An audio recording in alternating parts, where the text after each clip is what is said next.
Connecticut, some who I've met tonight, at Princeton. I'm going to leave out places, I'm going to leave out names. But we cannot rest until there is at least one Chabad Shaliach on every major college campus in the world. I'm going to stop it there because this guy make me sick here. This dirtbag saying that they need to spread out to all the college campuses and universities in every city in the world. They're not my words, but that's the plan. So that's in his own words. Of what needs to be done, that they need to infiltrate. He didn't use the word infiltrate because they don't use that. The ADL doesn't use that. Things got worse when soon thereafter former President Jimmy Carter came out with a book called Palestine, Peace or Apartheid. It was bad enough that the former president made the inappropriate analogy of Israel's policies to that of apartheid South Africa. Even worse was his taking up the cudgels of Mearsheimer and Walt in attributing American support of Israel to Jewish control of policy. Well, luckily, the acknowledgement of that power, as you point out, is now so widespread that former President Jimmy Carter has gotten into trouble. You mean that anti-Semite? Called an anti-Semite, or David Horowitz calls him a Jew-hater of all things. There you go. When asked by the Louisville Courier-Journal shortly after the publication of his book whether he agreed with Mearsheimer and Walt's thesis, he succinctly said, "Yes, I do." And in further explanation as to why he wrote the book, he said, well, you see, American narrative, Middle East, is so controlled by the Israel lobby in the media and universities that he felt it necessary to write this book in order to put forward and advocate another narrative. Very few people can put up with, in their own life, with their friends, their wives, and so forth, the kind of smears that come as a result of this. And Jimmy Carter saw a whole lot of members of the board of the Jimmy Carter Center that he runs resign in protest as a result of his statement that, completely true statement, that American politicians are enormously intimidated by the power of this lobby. So when my publisher approached me about doing a follow-up book to Never Again, Son of Never Again, I made it clear that the only book I was interested in doing was a rebuttal and expose of the deadliest lies. It was not good enough, in my opinion, to have occasional op-ed pieces or comments about the threat. A more serious effort was imperative. So I see my book as serving several purposes. First, it is to give historical context to the kind of assaults on the Jewish people that emanate from Mearsheimer and Walt and Carter. The reason anti-Semitism has had such a long and lethal history is because this type of conspiracy theory about Jews are all powerful, Jews are alien, Jews work against the interests of their own country, has been used by demagogues to explain anxiety-provoking issues in society. Bishop Desmond Tutu of South Africa had his invitation to a university withdrawn because his acknowledgement of this same situation was regarded as anti-Semitic. It's just unbelievable. If universities are considering using Mearsheimer and Walt's paper or their expanded version in book form, I hope that they will see the deadliest lies as an important counterweight so that students will be able to fairly evaluate the charges that they made. Towards that end, I spent a good deal of space in my book dissecting Mearsheimer, Walt, and Carter's misuse of sources and fallacious analysis of the causes of certain events. I describe how one does not have to be pro-Zionist to see how transparently biased they are in describing the history of the Arab-Israel conflict. In their view, Israel is wrong on every occasion. The refugee problem from the 1948 war, a war started by 5 Arab states, they say Israel evicted the Arabs in a planned way. No matter that any serious historian acknowledges that there were many factors behind the flight, as there is in every war. The Camp David meeting of 2000, they say Israel didn't make a serious offer to the Palestinians. No matter that President Clinton and indeed most of the world believed that Yasser Arafat turned down a significant offer from Ehud Barak, which could have resulted in a Palestinian state and a better life for the Palestinians.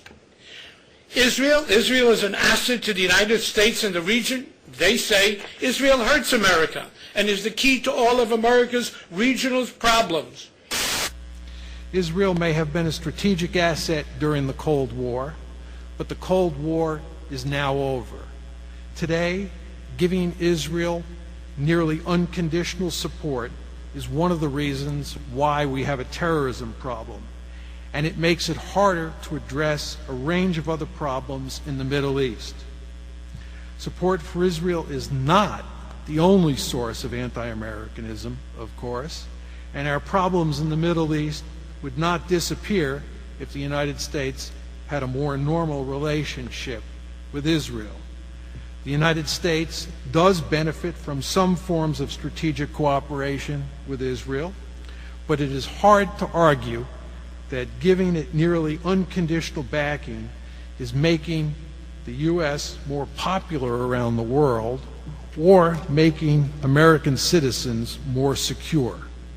On balance, it is now a strategic liability.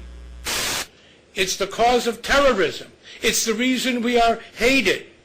No matter that very different presidents like Ronald Reagan, Bill Clinton, George Bush, and secretaries of state like George Shultz.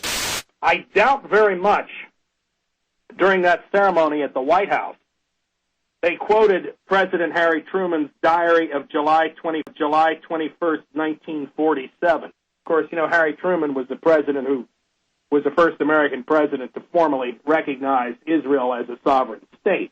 Now, the diaries have never been formally published. Harry Truman, who recognized the state of Israel, wrote in his diary on July 21st, 1947, as follows, and this was cited in the Washington Post on July 11th, 2003. Truman wrote, "The Jews have no sense of proportion, nor do they have any judgment on world affairs. The Jews, I find, are very, very selfish. They care not how many Estonians, Latvians, Finns, Poles, Yugoslavs, or Greeks get murdered or mistreated as post-war displaced persons, as long as the Jews get special treatment. Yet when they have power, physical, financial, or political, neither Hitler nor Stalin has anything on them for cruelty or mistreatment to the underdog." Provocative. And that's putting it lightly. Mike Piper didn't say that, ladies and gentlemen. Harry Truman said that. President of the United States. Made it clear that Israel is a vital strategic asset for America in a region where extremism and instability are rampant. They built a paradigm. Israel is not moral. Israel is not democratic. Israel is not a weak state under continuous siege and attack. As for the claim that Israel is a democracy that shares our values, yes, Israel is a democracy, but so are many other states, and none get anywhere near as much support, and certainly don't get it unconditionally. Plus, Israel's treatment of its Arab citizens and its Palestinian subjects are sharply at odds with U.S. values. I want to emphasize that there is a strong moral case, in my opinion, for Israel's existence, based on the long history of anti-Semitism. But its existence is fortunately not in jeopardy, and past crimes against the Jewish people do not justify giving Israel a blank check today.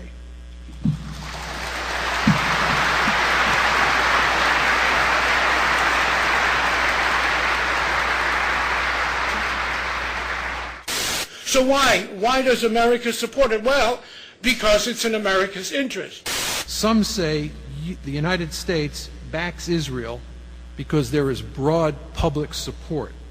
Politicians are just doing what the public wants. This argument isn't persuasive for several reasons. Americans do have a generally favorable image of Israel, in part because media coverage tends to be favorable. but they do not think that the United States should give unconditional or one-sided aid to the Jewish state.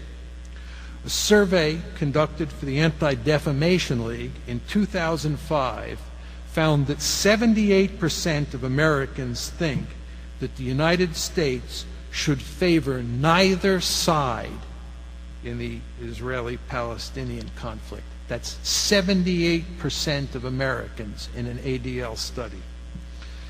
Another survey conducted by the University of Maryland in 2003 found that over 70% of politically active Americans favored cutting aid to Israel if it refused to settle that conflict.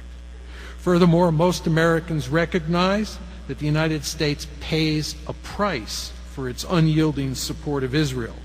For example, the Pew Research Center for the People and the Press has been asking Americans for many years whether they sympathize more with Israel or the Palestinians. There has always been much more sympathy for Israel than for the Palestinians. But from 1993 through 2006, the number who are sympathetic to Israel only went above 50% once.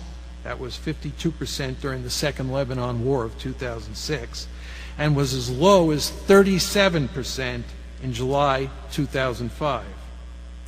Regarding the consequences of U.S. support for Israel, a Pew survey conducted in November 2005 found that 39% of the American public said that that support was, quote, a major cause of global discontent. Among opinion leaders, the numbers were substantially higher.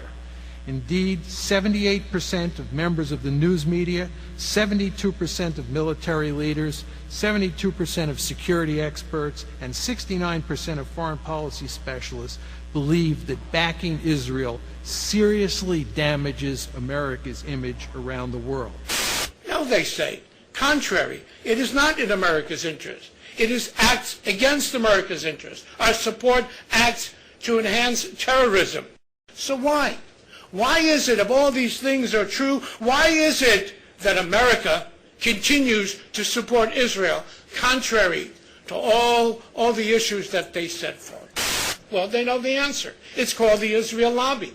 What is the Israel Lobby? The Israel Lobby is an amalgam of Jewish groups and some non-Jewish groups, some Christian groups, evangelical groups, who advocate and support on behalf of Israel. Third, I see my role as head of the ADL to say what others may hesitate to say. I appreciate the comments by individuals who were involved directly in U.S. Middle East policymaking. People such as Dennis Ross, Ed Walker, former U.S. Ambassador to Egypt and Israel, Donald Rumsfeld, all of whom in one way or another confronted Mearsheimer and Walt's version of how U.S. policy is made, and it doesn't bear even the slightest resemblance to how actually it is made. In Mearsheimer and Walt's perverse universe, decisions are determined by the power of the Israeli lobby. In the real world, say policymakers, decisions are reached through a multitude of factors and influences. Listen to what George Shultz wrote in his foreword to my book, and I quote, "I've spent a good portion of my life serving in the government of the United States.